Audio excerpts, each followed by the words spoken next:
મિત્રો BN news ગુજરાતીના digital platform પર આપનું હાર્દિક સ્વાગત છે। હું છું આપણો મિત્ર કિશનસિંહ ચૌહાણ। હાલ આપણે ગાંધીનગર ખાતે આવેલા છીએ। દર્શક મિત્રો, આજનો શિક્ષક દિન એ બહુ ઉત્સાહ દિન હોય છે કે નાના નાના બાળકોને શિક્ષક બનવાનું બહુ અતિ પ્રિય લાગતું હોય છે।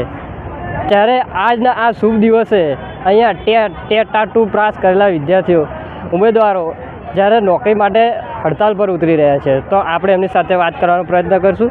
શું નામ છે? હર્ષદ પ્રજાપતિ છું, આણંદથી છું। અને અમારી સરકારશ્રીને એટલી જ વિનંતી છે, એટલી જ માગણી છે કે સરકારશ્રીએ શિક્ષકોની કાયમી ભરતી માટે નહીં, જે કંઈ બી જગ્યાઓ 10,700ની જગ્યા જે બહાર પાડેલી છે એમાં હજુ 3,500થી વધારે જગ્યાઓ બાકી છે, જે બીજો રાઉન્ડ પાડીને સત્વરે પૂરી કરવામાં આવે। તેની સાથે 31/5/2024, 31/10/2024, 31/5/2025 અને 30/10/2025 સાથે જેટલા પણ લોકો રિટાયર થયા છે શિક્ષક તરીકે, એની પણ જે કંઈ બી જગ્યાઓ ખાલી પડેલી છે એ જગ્યાઓ ભરવામાં આવે, સમાવવામાં આવે।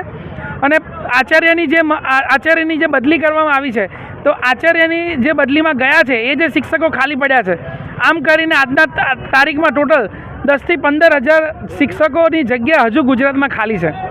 તો અમારી બધાની વિનંતી છે કે જેમ પહેલા રાઉન્ડની જેમ રાઉન્ડ પ્લસ કેટેગરી એ ઓપ્શન આપવામાં આવે, જગ્યાઓ પૂરી કરવામાં આવે, બીજો રાઉન્ડ સત્વરે બહાર પાડવામાં આવે અને ગુજરાતનું જે ભાવિ ભવિષ્ય ઘડનારા જે શિક્ષકો છે એ શિક્ષકોને જલ્દીમાં જલ્દી નોકરી આપવામાં આવે। એક બાજુ એવું કહો છો કે જૂન 2025માં એ લોકોએ શૈક્ષણિક સત્ર ચાલુ કર્યું છે અને ફેબ્રુઆરીમાં તમે 10મા 12માની એક્ઝામ લેવાની વાત કરો છો, જ્યારે શિક્ષક સપ્ટેમ્બર માસ સુધી તો હજુ એ પોતાની શાળા પસંદગી નહીં પામી શક્યો। તો જો ગુજરાતનું ભાવિ ભવિષ્ય ઘડવું હશે તો શિક્ષકોની જરૂર છે। બાળકો કાયમી શિક્ષક માંગે છે તો આ બાળકોને કાયમી શિક્ષક આપવામાં આવે। જ્ઞાન સહાયક જે 11 મહિનાનો કરાર છે એ કાયમી ધોરણે રદ કરવામાં આવે અને કાયમી શિક્ષકોની ભરતી કરવામાં આવે। મારું નામ ચાવડા તેજલ છે, હું કડીથી આવું છું। અમારી જ્યારે પરીક્ષા લેવામાં આવી ત્યારે એવું નહોતું કીધું કે તમને કરારમાં લેવામાં આવશે, પણ આ લોકોએ એક્ઝામ લઈ લીધી, બધું તૈયાર થઈ ગયું, પછી હવે કે કરારમાં, અને પછી આંદોલન ચાલતા રહ્યા। એના પછી તમે એ ભરતી લાયા, 10,700ની ભરતી આવી, એમાંય કોઈ ઠેકાણા પાડ્યા નહીં।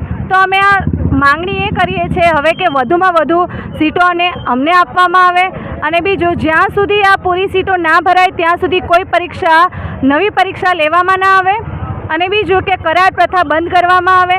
તમે જો તમારી સરકાર 6 મહિનાની કે 11 મહિનાની રાખવામાં આવે તો તમે કેવા ભટકતા થઈ જાઓ। તમારા જિલ્લાઓની સીટો વધી જાય છે, તો ઓલરેડી આ તો શિક્ષકોની સીટો ખાલી જ છે ઓલરેડી, તો એની સીટો ભરવામાં તમને શું થાય છે? બજેટ તો આટલું મોટું બજેટ છે અને શિક્ષકો એટલા બધા બી નથી કે તમારે આટલા બજેટ મોટું ફાળવવાનું આવે। તમે આટલા બધા પ્રચારો કરો છો, એમાં હજારો કરોડ બરબાદ કરો, તો શિક્ષકોને કેમ નહીં, એમને સીટો ભરવામાં કેમ નહીં બગાડતા? એ તો તમારી સામાજિક જવાબદારીમાં આવે। શિક્ષણ એ કોઈ રાજકીય મુદ્દો નથી, પણ એ શું છે કે ભારતનું ભવિષ્ય ઘડવાનો મુદ્દો છે, અને આપ સૌએ વિચારવાનું છે, ગમે તે પાર્ટી હોય, રાજકીય કોઈ પણ પાર્ટી હોય, તમામની આ સામાજિક જવાબદારી આવે કે આ જે ભરતીઓ છે એ અટવાય નહીં, પારદર્શક બને, વધુમાં વધુ શિક્ષકો, ભાવિ શિક્ષકો લાગે, એમને રોજગારી મળે અને ગુજરાતના બાળકોએ ભણે, એમના વાલીને રિલીફ થાય, એ જ મારી અરજી છે અને મરજી છે। જય હિન્દ।